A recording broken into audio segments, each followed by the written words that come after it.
so far, improving na yung situation dito sa Negros Occidental and simula na rin makipag-uwian yung mga evacuees natin. Yun na lang yung inaantay natin na makauwi yung mga nasa slowly subsiding areas pa natin, specifically sa mga low-lying areas ng ating mga LGUs po.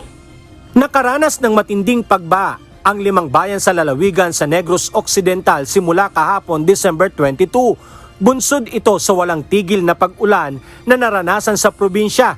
Kabilang sa mga lugar na binaha ay ang Cadiz City, bayan ng Manapla, Victorias City, Sagay City at ang bayan ng Enrique B. Magalona. Dahilan para ilikas ang nasa 1,021 family o katumbas sa 2,918 na individual.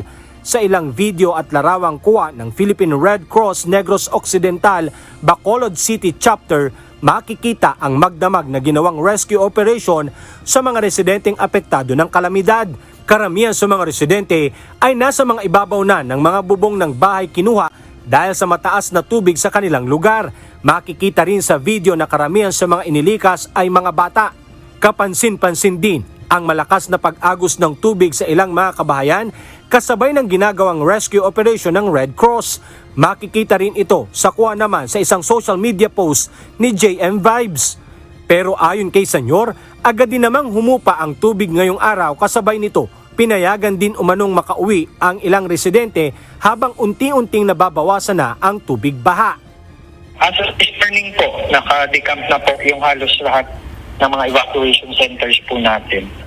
Bagamat may mga pag-ulan pa rin, pero bumubuti na rin umano ang panahon sa buong lalawigan kumpara sa mga nakalipas na araw. Alan Manansala, UNTV News and Rescue. Diyos ang aming sandigan, serbisyo publiko ang aming pinahahalagahan.